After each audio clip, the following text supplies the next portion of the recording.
Welcome to the language interpretation setting. Click Language Interpretation. On your left, click the global icon. Choose a language you prefer, and you're ready to go. From here, you can choose the multiple languages.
Hello, good evening and good afternoon, everybody.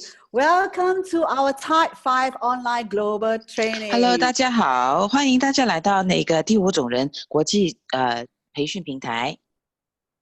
Oh, okay. I'm the MC and my name is Rosalind from Singapore.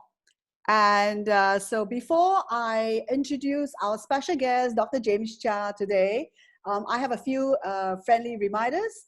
Our Zoom meeting is actually on our Facebook Type 5 page.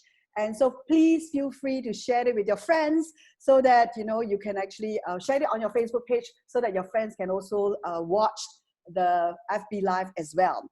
Now, for those of you who need interpretation in a few minutes, you will see that the interpretation options under the more three dots, you can click on that on your screen and then you can choose Mandarin. So today's lesson or sharing will be translated into Mandarin.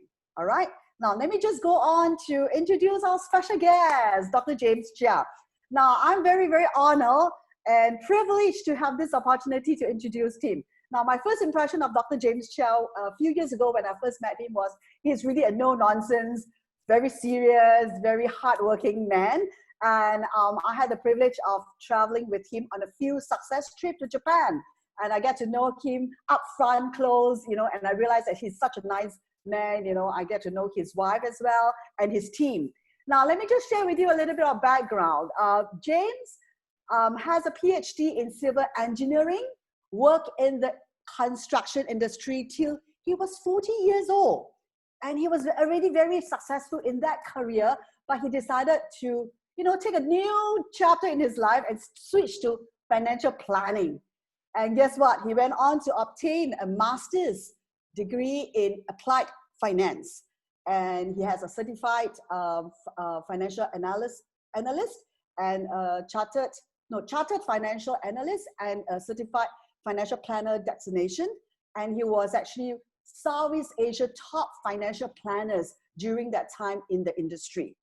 Also a lieutenant colonel in the National Service Army in Singapore. He was Singapore Armed Forces National Serviceman of the Year in 1995. Author of this wonderful book that I have the privilege of reading as well, is called The Financial Planner's View of MLM.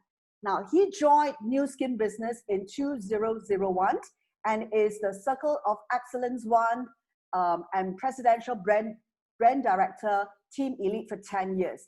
Married to beautiful Jackie, they have 3 children, and of course, their firstborn son, Christopher Chia, is also in the business, and they have many, many pets. Now, in his spare time, Dr. James Chia loves to climb mountains, climb the stairs, and he loves the rough outdoor. Now, I had a chance to experience that. I'm not so athletic myself. Now, he also owns several motorbikes, so therefore, he's not only worked very hard, he's also a man that plays very hard. So therefore, we are very privileged to bring to you the Financial Planner's Journey of Success that will be conducted in 4 parts. Now, today is actually the first part of the chapter, and for every Saturday or Friday night, if you're tuning in from other parts of the world, same time every week for the next 4 weeks, you will tune in to this time to listen to Dr. James Chia. Now, let us put together our hands to welcome Dr. James Chia, and we'll start the session with his sharing today. Now, where is... Thank you, Rosalind. Okay. Hey, thank you, Rosalind. Are we on speaker's view? Okay. Good morning, everyone, and good evening, everyone in North America. I want to thank Philip for giving me this opportunity to present this.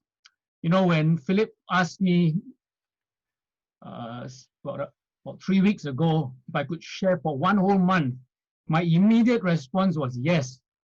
Why? Because nothing happens by accident. If he's asking me, there's an opportunity here. I don't know what's the opportunity, but I believe that there is an opportunity. And I felt really uncomfortable because I've not done something like this. And being uncomfortable is a very, very good reason. I know I will grow from this. So that's a second reason why I said yes. And the last one, of course, is I trust my super upline Philip's instincts.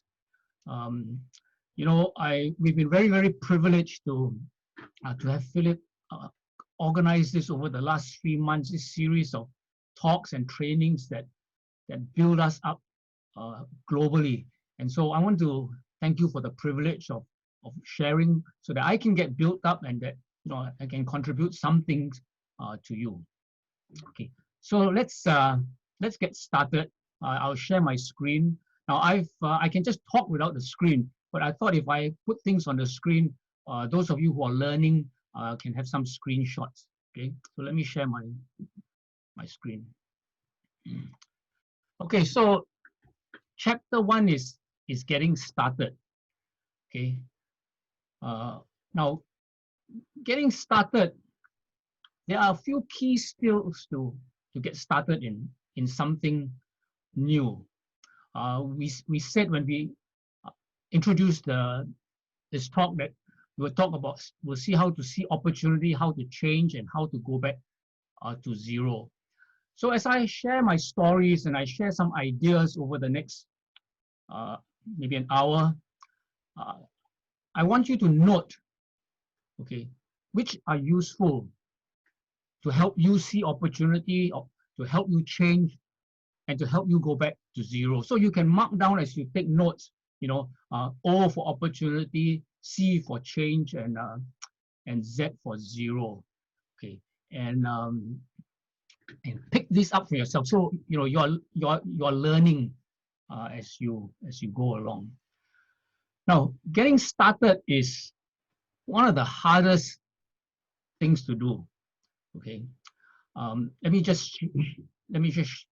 getting started is one of the hardest things to do. Why? Because first of all, we are unaware we need to get started. Okay. Secondly, we are comfortable. When we are comfortable, we don't look out. Third reason, I think, is there's fear of the unknown. Okay, we're fearful of the unknown. Okay. Another reason could be we're skeptical. There's so many people telling all kinds of things. There's so much fake news out there. Is this really, really true? And then at the back of our minds, we know, that actually there's going to be a lot of hard work. Okay, nothing comes for free. We're looking for the easy way always. We know that there's too much hard work. And starting is like, for those of you who ride bicycles, even if you're an expert, the starting part is when the bicycle is wobbly, before you get momentum. Okay? That's the difficult part. I windsurf, so getting onto a windsurfing board, those of you who know, you're trying to get your balance on this small board, that is the most difficult part before the wind takes you and then it's smooth. And of course, like a plane taking off, that requires the most energy in a plane, in a rocket is when you're taking off. So starting is not easy, which is why I wanted to address this, spend one whole chapter just talking about getting started. Now, in success, there are two bookmarks to success. Okay, there are two bookends to success, not bookmarks. Bookends to success, and that's starting and finishing. Okay, there's no journey, there's no destination until you start. Now, how are you? Let me suggest how you can get value today. Okay, you can get value by taking notes. Okay, and what notes can you take? Okay. What's relevant for prospecting? Okay, so when you're prospecting, what would be useful for prospecting? What would be useful for nurturing someone? That means they're on the journey, helping them grow. And the last thing is, what would be useful for your own growth? It could be anything from here. It could be just one thing that I say, okay, that has nothing to do with this topic, or it could be things that you could use for your own personal growth. Okay, so take notes. What's useful for prospecting, for nurturing others, and for nurturing yourself, your own growth. Okay. Now let's look at the journey of starting. Okay. This is the funnel. Okay. Then we want to sift people. Okay, sift and sort. You don't want to just have anyone in your organization. And then there's this journey. Okay, and this is the income curve in network marketing, the thing that's so exciting. But you know that at the start, the journey is not smooth. There's a little, maybe there's a bit of up, then there's down, and and there's thunder and lightning and all kinds of troubles coming. And of course, once you go a bit beyond, once your income starts rising, it's all sunshine. And of course, you get people like Philip, they're laughing all the way. They can do this all the time because it's really, really working. Why do you think Philip is still doing this? He wanted to retire after 3 years doing this, and he could, but he's doing this because he's having so much fun. Okay, so what we want to do is we want to talk about this part before starting. Okay, and then we want to talk about just starting. Okay, because once a person is on this part, you can't stop him. Okay, they will just go on because they're really seeing the results. Okay, so that's what we're gonna talk about. Okay, so let's talk about before starting. Okay, now there are two parties involved in this whole deal. Okay, and that's the sponsor and the prospect. So the first person I want to talk just very quickly is about the sponsor. Okay, as a sponsor or as a seller, you must have something that the prospect or the buyer desires and values. Okay, this is what you as the sponsor are offering. Okay, I know when you go into this business, the new people feel very sheepish. They feel very ashamed that they're doing this. But no, this is what you're offering them. Our mission. Okay, you're offering them a mission to be a force for good throughout the world by empowering people to improve lives. You're giving them with rewarding business opportunities, with innovative products, and an enriching, uplifting culture. You are transforming their whole life.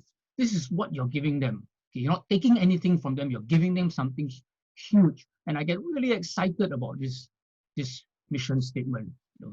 And of course, the latest global crisis has been a test of New Skin that has built our belief that New Skin actually really is all of the good, none of the bad. That was the old motto at the start, all of the good, none of the bad. 36 years later, with the financial crisis, you see how the company, has been doing things right. And here in this chart, of course, we know that online orders comprise over 80% of total sales volume, which is why our sales have gone so much. And of course, in this part of the world where we've been locked down, it's 100% sales volume. And all this training over Zoom and all that, is evidence of why business can really grow faster because of the platform that we have. Okay, so we are offering something to people that's just incredible. And of course, this must show you this.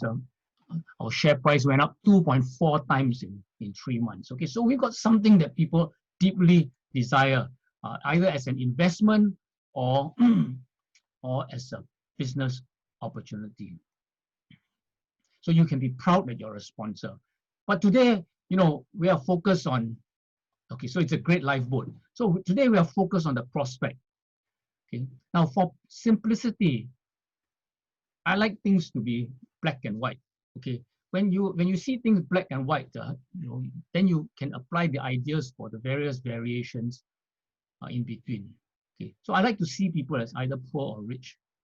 Okay, now the poor, they have a need. Okay, but the problem is that their past, and the past is past failure or lack of success. It prevents them from moving. They keep thinking, I can't do it.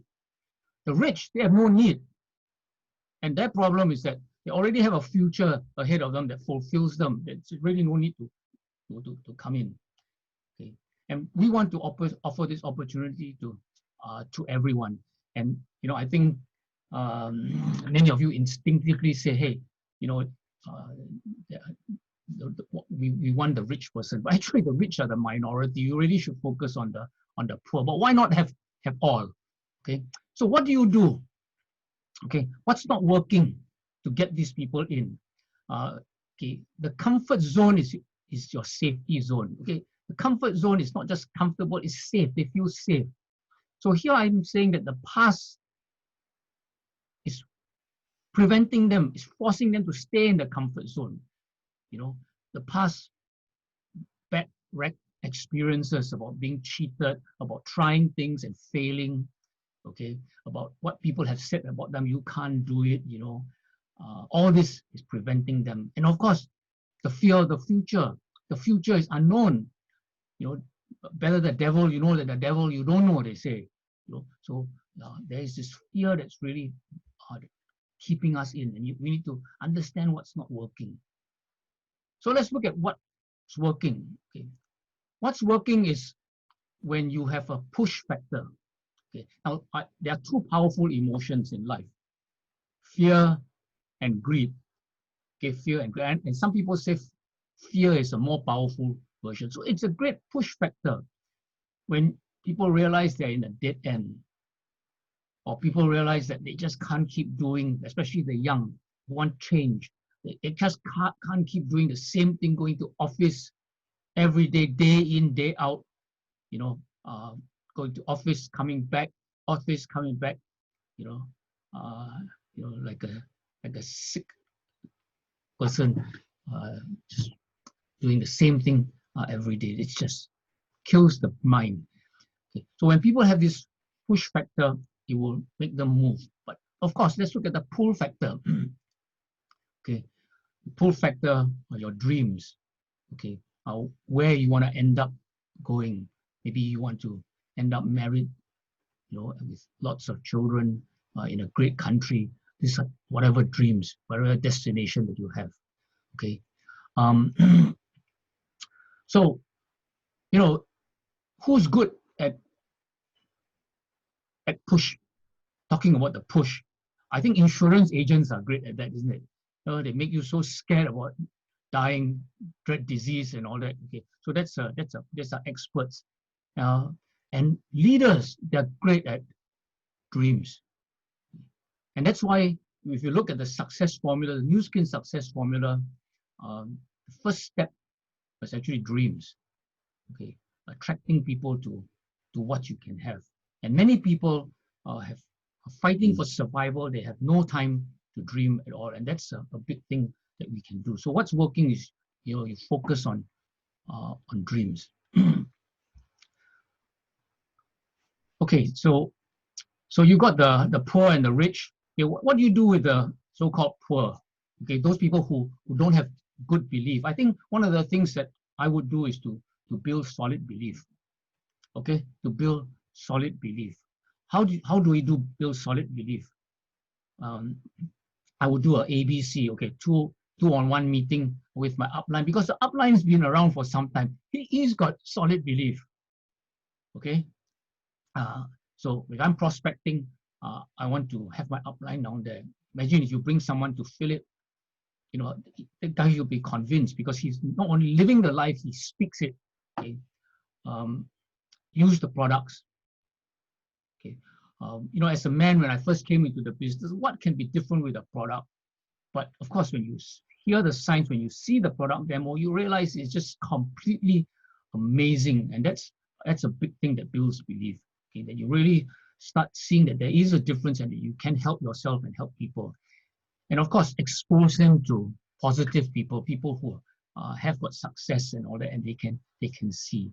Okay. And a lot of the reason why we join the business is we see people who are doing well and for whom it's working. Okay. Now for the so-called people who have no need, the rich, I say, I think what you want to do is you want to find people with the right attitude, open-minded. Okay. And I think if you're open-minded, you at least you realize that, hey, I don't know everything. Let's just find out. At the most, I'll just walk away. Okay. You want people who are curious. Okay. There's so much to learn. If you look at nature, there's so many types of animals, so many plants, I mean, there's so much that is to be discovered. So find curious people. And then also, I think being conservative is a good thing. Defensive. Now, why would rich people be defensive? Because they believe that more is better than less. They believe in just in case. Okay, so that's an attitude that you can use to open and take advantage of. Okay, now for both types of people, okay, I like to give them no choice. So the problem is when you have a choice, they're sitting on the fence, they're trying to decide. When you give them no choice. So, for example, what's an example of having no choice?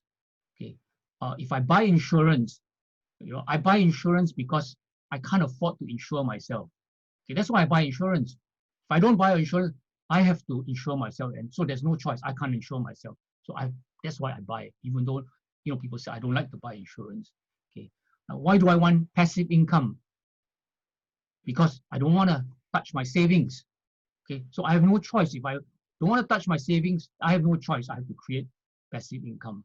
And it's nice when people realize they have no choice, okay, or they put themselves in that position. The other thing is, to focus on the why. I feel that focusing on the why is really important. And you know how important the why is. I always share the story of a mother. When a person gets married and they want to have children, being a mother, I think, is the most important role in life. It's the most important role in life. But are there courses on how to be a mother or not? No, because a mother is very clear on her why. She will give the best possible to her children. She doesn't need to know how first. That's an example. Okay. So I want to at this stage just go and share with you just one way of finding people's why. Okay, and of uncovering people's needs. And I'm going to share with you this 5 solid gold questions. Okay, I learned that from Alan Pease. Okay, and I want to just take you through this. Okay, so leaders are listeners. Okay, salespeople are a good salespeople is a good listener because you're trying to find out what a person's needs are. Alan Pease wrote this book, Questions Are the Answers. Okay, and in that book, he introduced 5 solid gold questions that I say will make you eager to meet people. Why? Because when you know exactly these 5 things to ask, you're not worried. You know exactly how the conversation. You're not fearful, so you're eager to meet people. And after you leave these people, after you've asked them the 5 solid gold questions, they will be eager to meet you again because you have added value to their lives. And you will understand what I mean by that when I take you through the 5 solid gold questions. Okay, so uncovering people's needs. Okay, so how do I introduce this? How do I start the conversation? Okay, I just go directly. I say, by the way, have you heard of MLM or have you heard of network marketing? So the answer could be yes, no, or then I just ask them, do you know why people do MLM? So they will tell me, okay, 1 or 2 reasons why people do MLM. Then the next question, the next thing I say is, here are 8 reasons why people do MLM. And I will show them this card. Now, I can carry a physical card.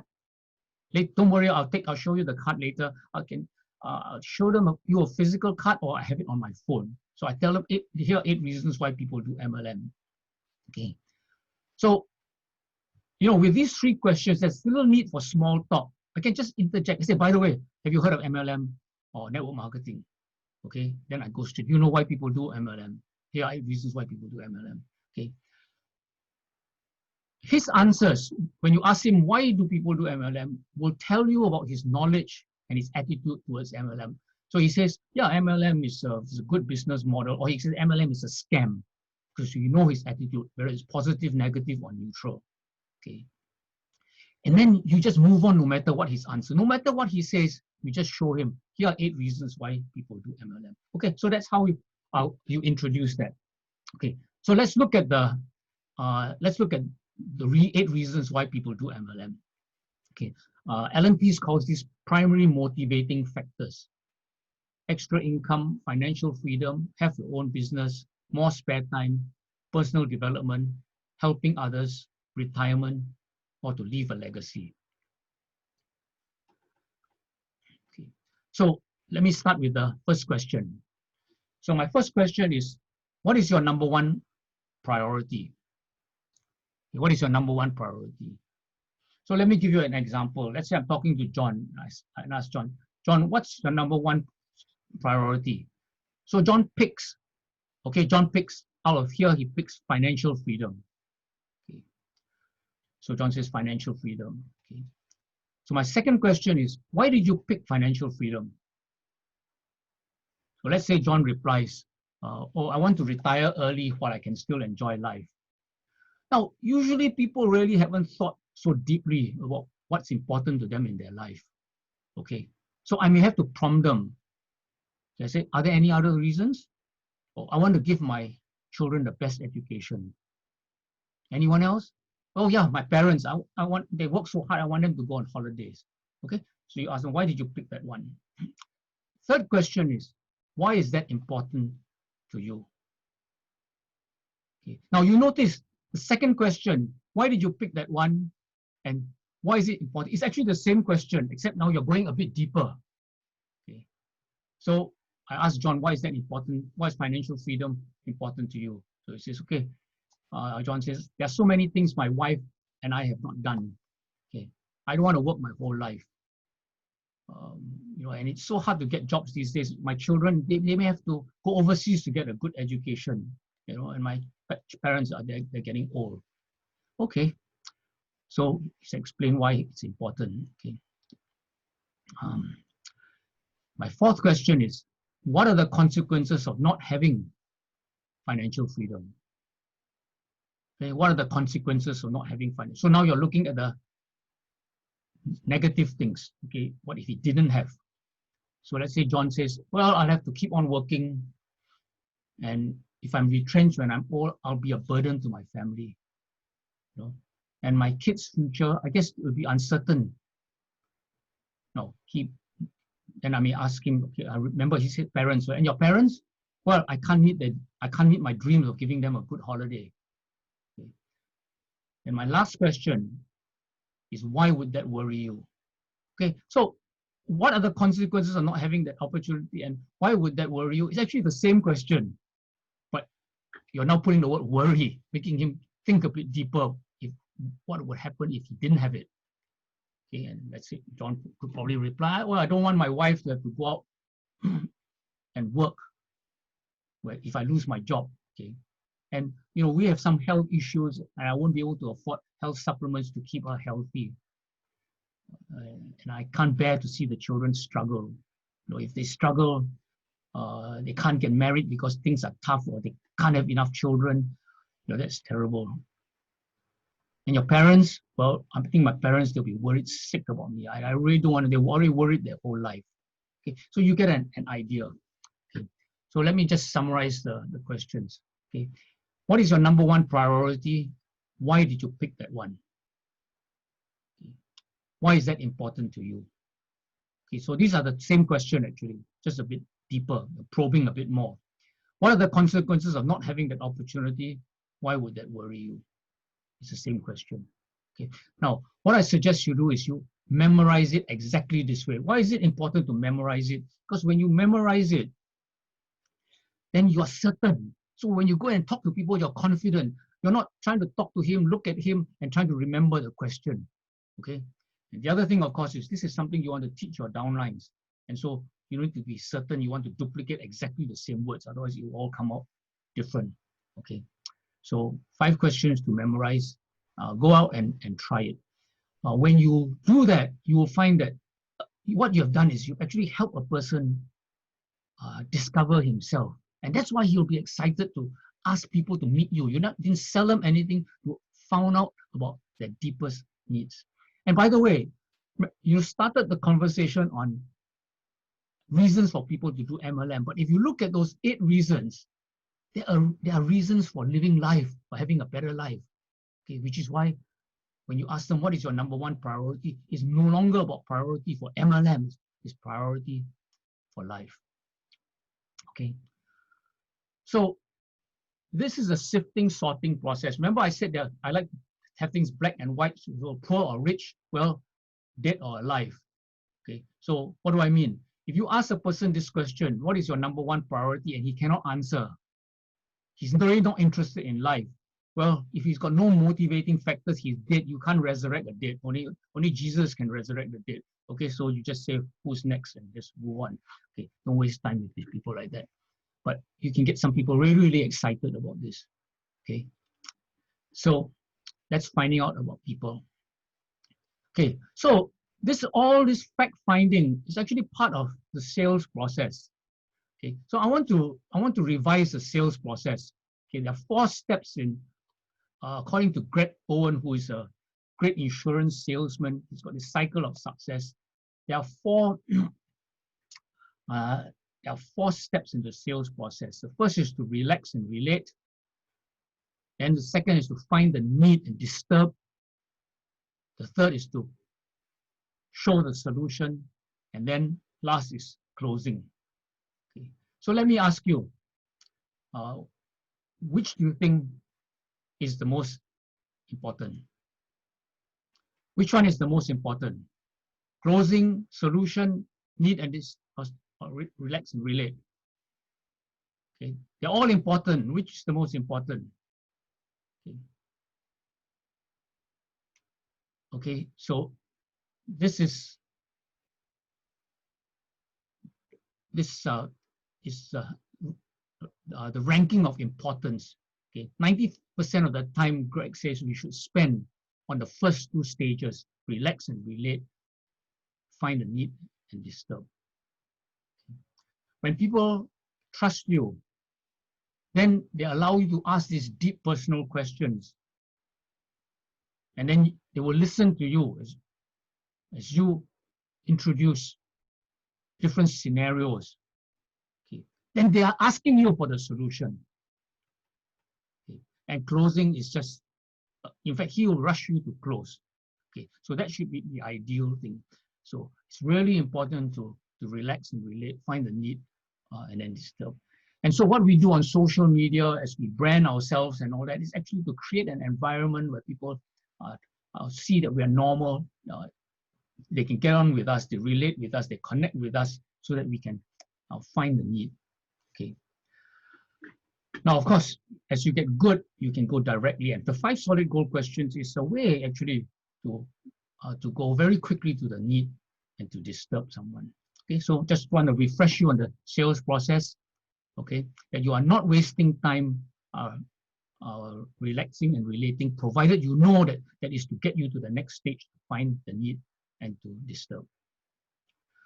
Okay, so I'm trying to fill out 1 hour for Philip because I really don't have much to say about getting started.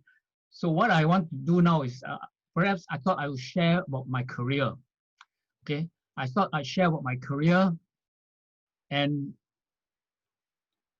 I didn't give my career any thought at all. But what you can do is you can look at my career and you can draw some conclusions. Okay, so maybe my career is your homework, and you can have an assignment. Okay, and I'll share with you what the assignment is. So, you know, I'm not a great thinker. I'm pretty easygoing. I just tend to follow people. I was very easygoing in life. Okay, so maybe I've done some things right in my life. I think it's useful for you to identify what I did right. Okay, and remember we said how to see opportunity, how to change, how to go back to zero. These are really critical things, because if you cannot see opportunity, then there's no need to change. When you see an opportunity you cannot change, it's a big problem. And going back to zero is the best way to accelerate your success. So maybe you can get examples as I share of where I've seen opportunity, where I've changed, and where I've gone back to zero. And you can give me feedback on what I did right, okay? Or you can duplicate it in your life, in your family's life, people that you love. Okay. So let me share with you. I first started life as a soldier. Okay. I liked my national service so much. Wait, let me hold on a second now.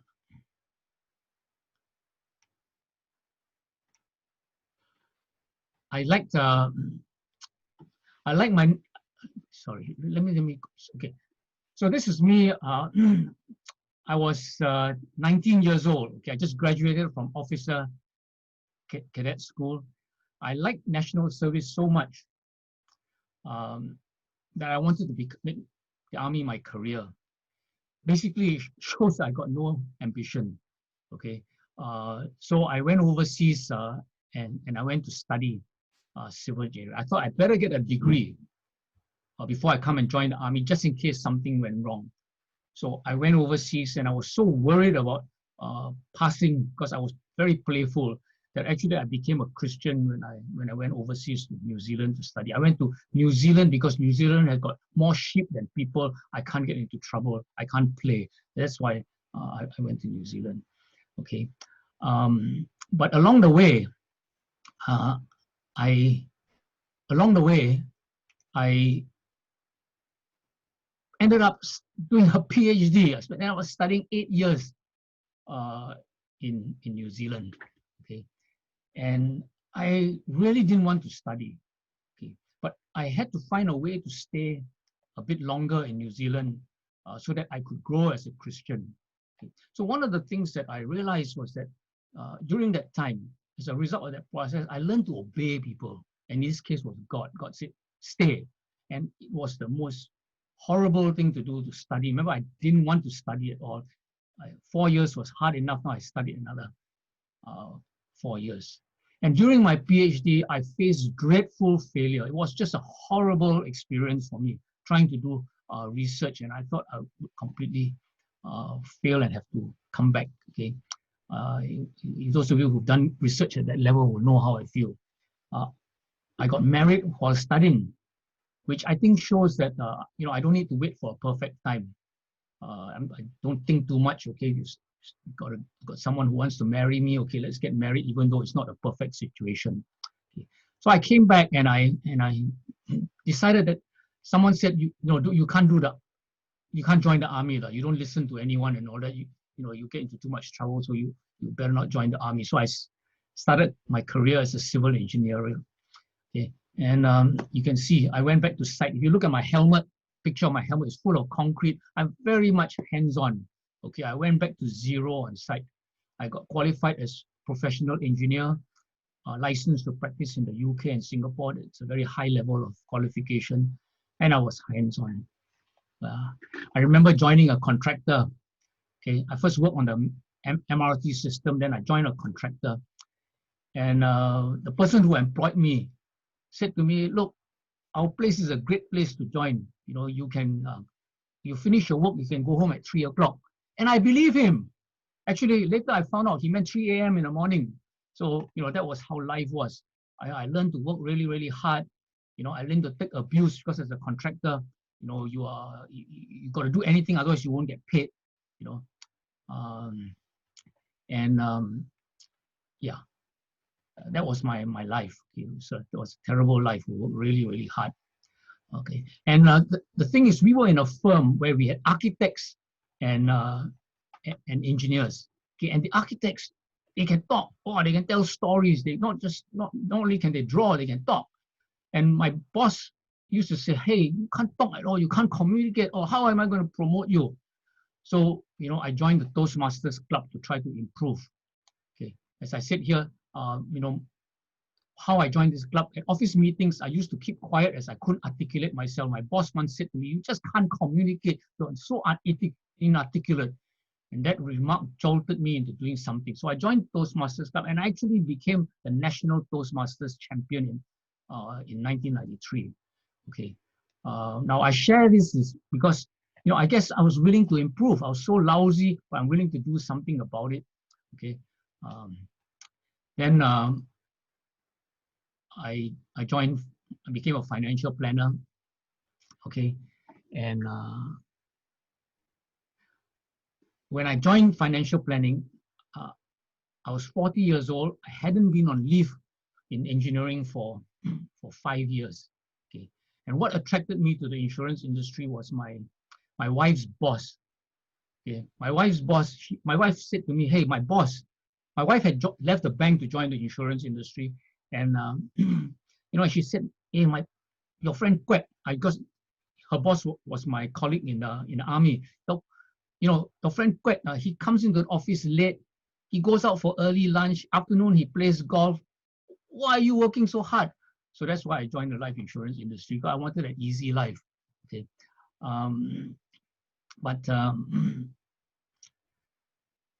So I was, you know, that's how I joined. Okay, and I did well. Okay, I did well. I didn't know I could do well. I did well. I went back to study. So I was willing to improve. And when people said, "Hey, do this CFA thing," I didn't really think too much, but it was really tough. It was one of the most horrible experiences in my life. Okay. In fact, to pass one level of the exam, I remember it was level 2. I had to spend 2 months full-time locked up at home studying 8 hours a day, and there was no income during this period. But that was the price I was willing to pay, I guess. And then I went on to be one of the top financial planners in Southeast Asia. Okay, I never thought I would leave the industry, but I did. Okay, so that was my success. Okay, I'm trying to sort out some things here. Excuse me for a second.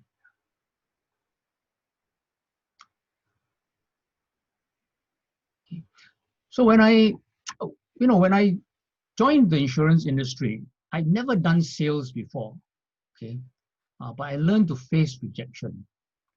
And that was a blessing of the insurance industry. And of course, by doing so well, you know, I understand the phrase now, "discover the best you." I wouldn't have discovered that otherwise. Okay. Now, let me talk about national service. Okay. So national service was onerous. Okay. I spent up to 6 weeks a year. Okay. But I treated it just as another thing to juggle. Okay. As a responsibility. So later when I joined New Skin on top of a busy financial planning business, it was not a new thing to me, juggling. Okay. But I had fun in national service. You know, in 1995, I was the Singapore Armed Forces National Serviceman of the Year. So I guess it shows I'm able to put feelings aside and fulfill my responsibilities. You know, I never, yeah. Okay.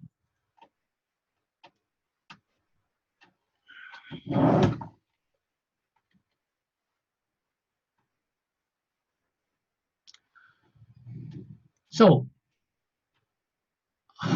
let me share with you how I met my sponsor, Junwen. Excuse me.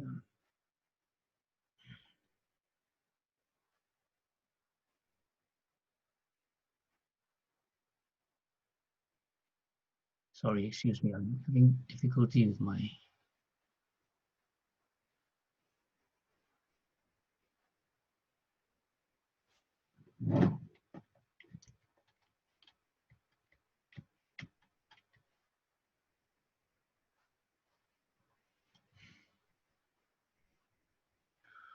Okay, so how did I meet Junwen? He called me in 2001. Let me give you a bit of a background of Junwen. Okay, he grew up poor. His mother was a cleaner for the British Army, and he wanted a better life. Okay, so he went to the top school in Singapore. He got a government scholarship, and he went on he left the government and went on to do stockbroking and did very, very well. Okay, this was the house he built for himself in when he was in his early 30s with money he made from stockbroking. So he called me and he said, New Skin had just come into Singapore. Okay, and that he'd signed up to do the business. Okay, so that made me really sit up and think. Okay, and that was how I eventually joined the business, because this was smart money. I followed him. Now the interesting story about this is, how did I meet him? Okay, I actually met him only 3 times in the last 5 years at a mutual friend's place. And when I joined the financial planning industry, I asked this friend, who can I talk to? Okay, and he suggested Junwen. Now, so here I was, talking to someone who's so successful in financial planning, and I'm an engineer who's just started doing it. I'm trying to teach him, help him to invest. Okay, but he said yes, and that encouraged me, the fact that he would say yes. And at the end of the meeting, of course, he told me that he could take care of things himself. Now, 5 years later, when he called me, I owed him one.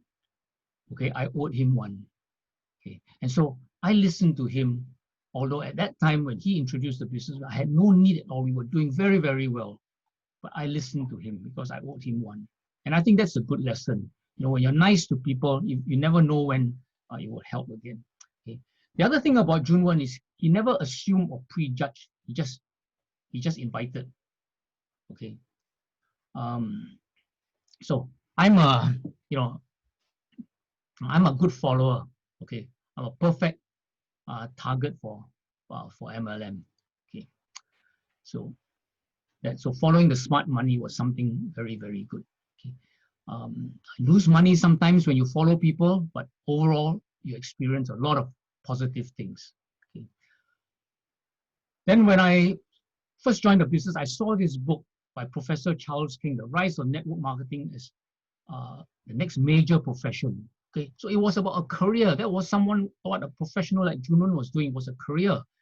And Professor Charles King said, we will show you how the old employment model is breaking apart. Only the foolish, complacent, or lazy refuse to see it and seize the opportunities to protect themselves and their families.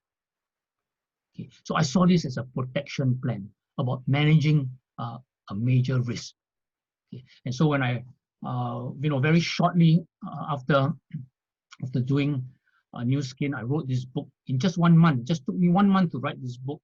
And after only 1 year in New Skin, I didn't know much about MLM, but I knew a good financial plan when I saw one. Okay. So we've talked about before starting. Let's talk about just as we start this journey. Okay. So we're talking about this part here, where it's really, really difficult. Okay. What do we do then? Okay. So I want to share with you some key attitudes and actions. Okay, some key attitudes, actions, and I think you heard this saying: your attitude determines your altitude. Okay, I published this book, Mind Matters, How Mindset Can Change Your Life, based on stories, the real life stories, okay, of Ang Hui Suan. Okay. It sold 1,900 copies in 1 month. And habit one of Stephen Covey's book, 7 Habits of Highly Effective People.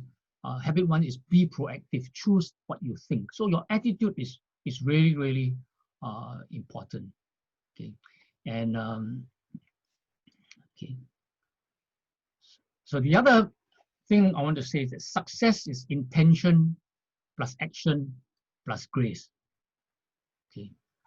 So we'll talk, this is about the law of attraction. So we'll talk more about that in chapter 3. But this grace here, okay, where miracles happen, is activated where there's intention and there's action. Okay.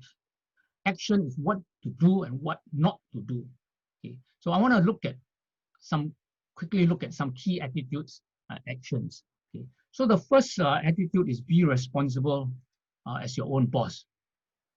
Okay, be responsible as your own boss. It's habit one. Okay, be proactive, be responsible. Okay, stop blaming others. That's a big thing. The thing about this business is that when you come in new, if your upline is very, very aggressive and hardworking and urgent, he or she is also very new. There's a lot of things he doesn't know. Okay, if you are keep blaming them for the reasons why things go wrong, then it's going to be a very miserable experience. Whereas you should be focused on growing yourself. Okay, if you're focusing on changing people, you're not focusing on growing yourself. So that's a big problem. Be responsible yourself. It's about being. If it's to be, it's up to me. Okay, if it's to be, if it has to be for me to take this responsibility to make it work, let's do it. I'll do it. So that's a key attitude. The second attitude is don't reinvent the wheel. Okay. So that's this phrase called going back to zero. So you may be an expert in something, in some field, in some industry, and that's why you're attracted because you've got good habits, but this is a completely different game. So if you're good at playing rugby, where you catch the ball with your arms, you're playing soccer, it's a different set of rules. You need to play how to use your head, how to use your feet. Okay, so go back to zero. It's easier when people when you have a system for people to follow. Okay, so you tell them don't reinvent the wheel, so give them something. So we need to create a system or introduce a system to follow. And of course, different people have different systems. OTG has got their their system. Okay, and then it's the idea of why do we want to do the same thing? Why can't I be very different? Because when people are duplicating the same thing, then you can leverage. If everyone is doing the same thing, okay, then you've got leverage. You can depend on other people, not just only you. If you're not around, someone can do exactly the same thing because you're following the same system. So don't reinvent the wheel is a very important way to get people through that difficult part so that they can start succeeding. A third attitude is just to act, or the action is to survive the early days. It's about keeping alive. So I remember the book by Mark Yarnell and the first year in network marketing. It's really about surviving. How do we survive that first year in network marketing? Okay, and of course, one of the key attitudes is never give up, because 95% of people give up. When I saw this business, I got really, really excited because only 1 out of 20 will stay. And I said, wow, I may not be smart, but I can hang on, so I will succeed. Okay, so 95, out of 100 people, 95 people will eventually drop out. And that's the trick, don't give up, okay? Do you move fast or do you move slow? I say move fast. Why move fast to survive the early days? Because if I take 3 months, okay, and in 3 months I talk to 10 people, and my success rate is the same, 95% give up, that's 9.5 people give up. So half a person is zero. So after 3 months, you talk to 10 people, you got 0 results. You say, this can't be done, I'll give up. Whereas if you move fast in 10 months, in 3 months, you don't even have to wait for 5 people. You get 1 person, you get excited already because you're moving fast. So the reason why you want to move fast is because you want to see results, because if you don't see results, most of us don't have the belief we will give up. Okay. And of course, the last thing is to have fun. And that's why I have got uplines like Jason, like Joseph, like Philip.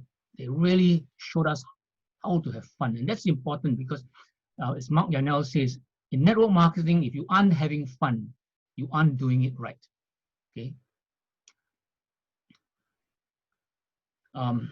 Fourth action to take is drive the line. Okay. If your direct line is not working, work with his people and his people's people, because there's nothing like upward motivation to keep a person going and not giving up. There's nothing like having a downline, that you can teach so that you can learn. Okay.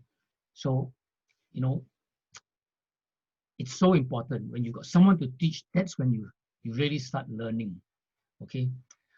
So that's the way you have people stay in the business. Okay. So drive the line. And the last area is personal development. Okay. I talk about the buildings of the foundations of a tall building. As an engineer, let's say I want to start a building. I got 2 work sites, A and B. They start work on this. After 3 months on work site A, I see this house built. I go to work site B, I see this hole in the ground. I say, what's happening? Why is there a hole in the ground? Actually, it's building the foundations for a tall structure. Okay, you're building the foundations for a taller building. And in network marketing, if I reverse, your 6 generations, is really like, a tree or something that is supported by you. You are the foundation, you are the root, you are the trunk. So it's so important to develop yourself. Okay, and it's about transformation or change. Okay? A lot of people just want to sell things, and they say this is not important, but transformation is actually very important. Okay, if you think about it, 1% change a day, that's more than 100% change in 3 months. You are a completely different person in 3 months. Okay, if you keep changing, then when you see yourself change, you won't give up. What are some tips to changing? Have a buddy, have a partner. It's like TR90, it's transformation in 90 days. If you do it with someone, the chances of succeeding are higher. So, find a buddy in the business. And of course, find a coach, someone who will mentor you, who will guide you, who will care for you. In every sport activity, if you want to do well, you need a coach. So we'll talk more about a coach in chapter 3. And of course, you want personal development because it is about improving your whole life. Okay, who you are in New Skin affects the whole of your life, and that's so important, because when a person sees his whole life working, his family is happy, he's healthier, he will say, this is a great business to be in. I want to stay and do this. Okay, let's now I want to talk about, just very quickly, about, I lost all my notes. Okay. A duplicable system of development. Okay. So in personal development, one of the things we want to do is we want to meet people. Okay. When we meet people, we get support, we give support. So there's a reason for me being around. And then we get an opportunity to build belief. Okay, why is it important to build belief? Because as you go out there and the new person starts going out there to do the business, remember, he's just starting. When he talks to 100 people, he sees 95 people give up so quickly. And so he says, can this really, really work? So what you need to do is you need to meet each other, to support each other. So I say, at least once a year, there's a success seminar. You need to go to see the successful people on stage. So many people are succeeding. That will build your belief. On a monthly meeting, you could have a monthly alignment meeting, a team meeting. You're hearing success stories. It's important to meet. You can have gatherings. We have gatherings every month. We meet the family. Weekly, you have a small group meeting. Daily, there's a daily check-in. There's a daily email or reflection. These are ways to get to meet the various people in your organization to build support. The other area of personal development is me, okay, your own direct personal development. So as I said to you, there are two parties in a transaction. There's a buyer, okay, and there's the seller. Now the buyers are all different. Some are big, you know, some are small, some are successful, some are very skillful. They're all different shapes and sizes. The sellers, they all look the same. All of them say, I'm the best, join me. You know, they're all. So how do you stand out as a seller? You know, you really need to stand out, and that is by developing yourself. Okay, so this is the illustration I use on personal development. Okay, now what is one problem that reason why people drop out also, and that is they can't maintain their 2,000 GSV. Do you agree? You know, actually, you want them to focus on recruiting people, but they're spending so much time just maintaining their 2,000, 3,000 GSV. So I want to address this. In our business, there are 3 R's: retail, recruit, and reproduce. Okay, retail is to do AROs so that you can build this retail income. You want to just get that out of the way. Once you have enough customers, you can just focus on recruiting and training people.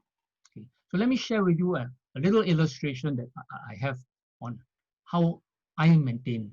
Okay, so I call this the New Skin Business Builders House. Okay, so what is a common asset or investment that gives recurring income? In the old days, you know, or today, it's just property. If you have a house, you get monthly rent. That's your passive income. Okay, so let's build a new skin house. Okay, so the house will consist of the foundations, consists of walls. The house will consist of a roof. Then, of course, there's finishes. You know, all the finishes to make it look nice. Okay, so the foundation is the basis. The walls are for protection. The roof is for shelter. The finishes is your appearance, your ambience, what attracts people. So I divide our products into these areas. Okay, to get 2,000 GSV, just the minimum. Okay, so first is me. Okay, everything starts with me. I lead by example, myself. Then walls are the wellness things. Shelter is the force for good, the NTC. Finishes is the skincare. So let me give you an example. Okay, how to get. I break up into 4 lots of 500. So for wellness, you know, you can do some life pack, some Go Blue, some Y Span, and R Squared. For force for good, you know, I donate 5 bags of Vitamil. I find 5 other people who will donate. Okay. For skincare, it could be toothpaste. You could be regular customers for 2 regular customers for Age Stop Me, Lumi Spa Cleanser, or you know, whatever. And of course, I myself do all these things. Okay, I myself on R Squared, Y Span, Vitamil, I'm donating Lumi Spa and all that. And that's how I break it up. I make sure that I have got my house. So what's missing? Okay, what's missing in the house? People. So that's your LOI. So if you got one LOI that's doing just the minimum 1,000 PV, already you are 3,000 GSV. Okay, if you've got one LOI a month, that's really, really slow. After 6 months, you got 6,000 PV. So 10,000 GSV is very reasonable. You know, once you get the momentum going, and that's on one LOI a month. So I use this illustration to help people maintain. Okay. Okay, so how do you get value today? Okay, as I said, you know, reflect what has been useful for prospecting, what has been useful for nurturing, and what has been useful for your own growth.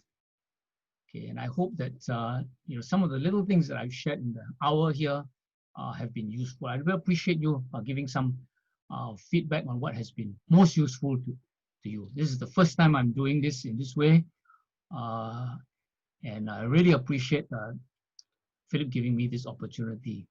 Okay, so next week is chapter 2 on getting committed, and I will spend the bulk of the time talking about actually the financial planner's view of MLM. Okay, why it's such a great financial plan. So over to you now, Ross. Wow, thank you. Thank you, James. My goodness, I've learned so much. I love your new skin house. Oh, I'm definitely going to build my new skin house. Thank you for the sharing. Oh, my goodness, I've learned so much. Now, I think, Philip, I think we have a few minutes to ask the floor for questions. So Yeah, that, I want to say a few words to Dr. James too. all right, please Yeah, go ahead. Dr. James, finally, after 20 years, I met you. This is the first time I sit here, listen patiently about your story for 1 hour. You know that, right? Because of the online, I have the chance to really learn from you. Actually, I want to tell everyone, Dr. James actually is one of the best leader in Nu Skin. I myself very respect. I don't know the other person, okay? I myself very respect, you know, because I know him for 18 years. 20 years. And actually, I want to have one question from Dr. James.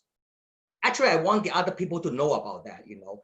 But before I ask the questions, if you guys have some questions in mind, I think we still have a little bit time for 1 or 2 questions. So you can write it on the chat room. If you really want to ask questions on the right side, you write down your questions. Maybe we have time for 1 to 2 questions. But before that, Dr. James, I want to ask one question. Okay, you know, your background is when I look at your background, it's very strong. You have very strong backgrounds in different fields, as many as the fish eggs. You know, when I read all your titles, so many titles. You know, so you were a PhD in the engineer. You got a PhD in engineer. You also was a lieutenant in the national service in Singapore. And you also are author of books like Financial Planner, Views on the MLM. And you are also the Nu Skin $1 Million Circle member and team lead. And you have so many titles. And you also a chartered financial analyst. And you also a star performer in Singapore in the insurance industry when it was in 2002. You know what? Now, when a person, let's say, what I find out is for such a strong background of you, and I want to know one thing: how soon you commit yourself in Nu Skin after you met your sponsor, Deng Junwen? How soon you commit into this business? And the second thing is, what is the #1 thing that attracts you to sacrifice all your expertise into Nu Skin? That is, I really want to know from you. Okay, that's a very good question. Now, when I think you need to, I think it's a person's personality. You know, I tend to just say why not and just do things. So it's very easy to sell me something. Okay, my wife cannot stand me. My house is full of things. People say, "Hey, I want to buy," I just buy. You know, to me, at the most, I just lose $100, $500 is nothing. You know, I'm curious. You know, and I don't even think about whether I'll be cheated or not. If everything is cheated, it's okay. I mean, I discovered something. You know, it's a lesson to learn. So I'm not very petty on that. I'm excited to learn new things. So doing Nu Skin was why not? If Junwan is doing it, let's just find out. I don't know anything about enough, but let's just find out because you know, in my book, I learned this saying: go as far as you can see, and when you get there, you will see further. So go and see. When it's clearer, it's no good, then you stop moving. But if you don't see, you can't see anything. So I'm just naturally curious. So when I climb mountains, you know, I never read about the mountain before. The only one time I read about the mountain, I got so scared I almost didn't go. So, but I want to discover along the way. I don't need to know. You know, if someone says go, I trust that he's not killing himself, he won't kill me. we just go. It's more exciting. So it's part of the just saying yes. Just like I said yes to you without knowing what I'm going to speak about or whether I got anything to speak about.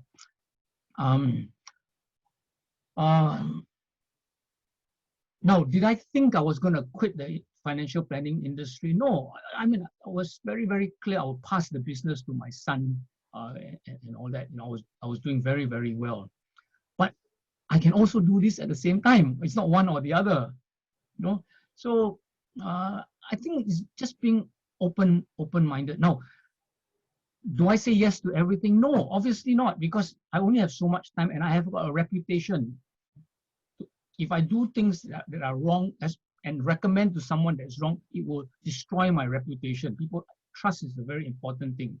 And that was when I look at Junwen and I look at Bob and I look at Amy. You know, at that time I didn't know you. Maybe if I met you so wild and all that, I would be maybe. Okay, but you know, that was you know, it was the credibility of these people that they wouldn't make a mistake of choosing any old thing. Okay. Now I was very busy when I started when I heard about news. I was working 12, 14 hours a day in my financial planning business. This takes time.